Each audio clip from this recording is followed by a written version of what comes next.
ये बहुत सुनने में आता है कि कार्ब्स बुरे हैं, कार्ब्स आर बैड, या फिर fruit sugar makes you fat. So ऐसी बातें क्या सही में सच हैं? मैं आपसे रिक्वेस्ट करूंगा कि आप व्यूअर्स को जितने भी मिथ्स हैं या न्यूट्रिशन के बारे में जो मेजर आपको समझ में आते हैं, आप जी। वो प्लीज़ डिबंक करिए। 100%। दुश्मन तो किसी को बनाना ही नहीं चाहिए, स्पेशली खाने की चीज़ों को। प्रोपोर्शन में हर चीज़ ठीक होती है। कार्ब्स में भी एक होता है सिंपल कार्ब्स, जैसे हमारा मैदा हो गया, ब्रेड में आपको वो नान जो होता है हमारा, रोटी नान, वो सारी चीज़ें होती है सिंपल कार्ब्स। चावल, पॉलिश चावल, ये सिंपल कार्ब्स। इससे क्या होता है, इसमें भी न्यूट्रिशन होता है, मगर हमारा ब्लड शुगर लेवल एकदम स्पाइक करता है।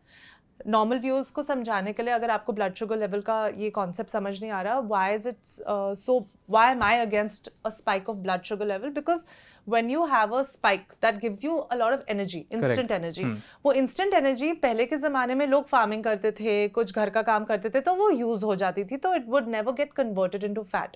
मगर हमारा जब स्पाइक होता है, हमारे पास एनर्जी का एकदम अबंडेंस आता है, हम कुछ करते नहीं है, लैपटॉप यूज़ करना शुरू कर देते हैं या बैठ जाते हैं, दैट इज़ वेरी हार्मफुल।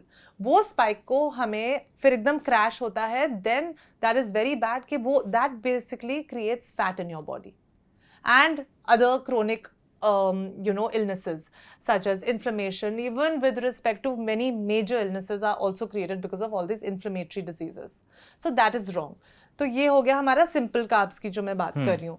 फिर होता है कॉम्प्लेक्स्ड कार्ब्स। कॉम्प्लेक्स्ड कार्ब्स हो गया जैसे हमारा ज्वार, बाजरा, मिलेट्स, हो गए जी। एंड फिर स्वीट पोटैटो, कैरेट्स, ये सारे जो वेजिटेबल्स में जो कार्ब्स होते हैं, those are called complex carbs. Those are very healthy, and उसके बिना आपका डे टू डे लाइफ ही नहीं चल सकती, आप नींद आपको अच्छे से नहीं आएगी। So those are essential, I से।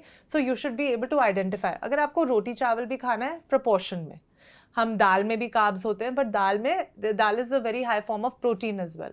तो बैलेंस में आप खाना खाएंगे तो वो बेटर रहेगा।